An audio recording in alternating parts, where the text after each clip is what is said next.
David. Well, this is unprepared, and so this is a sort of an authentic way of having a conversation about what's in my head when we're talking about a capabilities approach.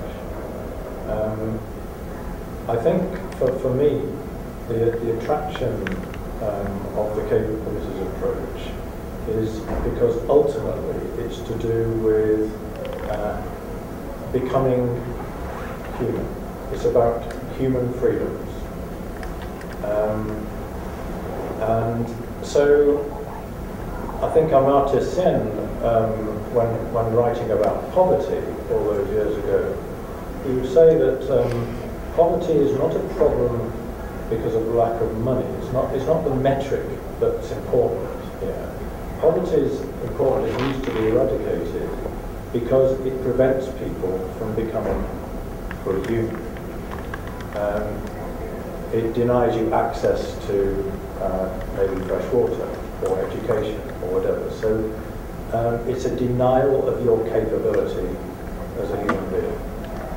And I think that's a very interesting notion. It's had huge impact, of course, in the field of welfare economics and so on and so forth. But for me, it's not difficult to see how that applies to education. And of course, it has been applied to education by many different people in many different sectors.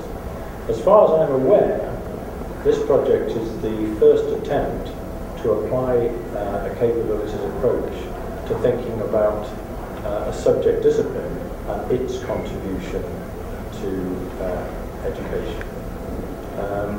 And I guess that's rather exciting, and there's a lot of work we have to do to bring that to fruition. But the capabilities approach, I guess, focuses on these what Sen called functionings. This ability of human beings to function in different ways. And the question for us, I suppose, is in what way does a geography education contribute to that notion, ultimately, of human agency?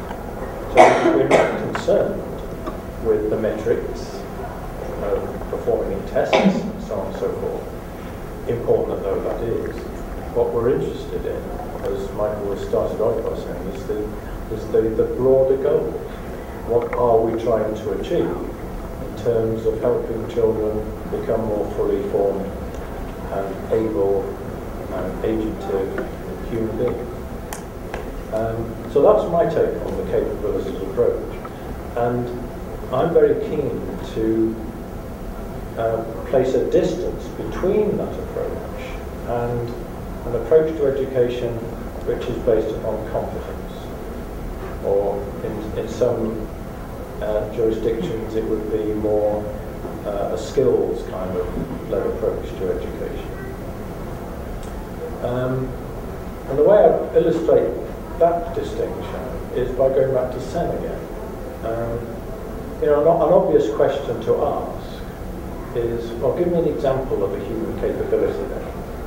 And Sen actually steadfastly refused to write a list of them. It was Martha Nussbaum, who obviously worked very closely with Sen, did come up with a list of 10 human capabilities. But it's very interesting that Sen refused to do that. And I think one of the reasons he didn't is because he was aware that how that idea is interpreted in different jurisdictions and different settings will vary. And it might be self-defeating to make a list which then very quickly becomes a metric in itself. That's what he was trying to avoid. And I think there's a very interesting distinction there between a competence-based approach to education, which has a very focused attention on outcomes, measurable outcomes, and a capabilities approach, which would be more interested in broader goals, contributing, as I said earlier, to this notion of a more fully formed, more agentive individual. That's my start of the 10.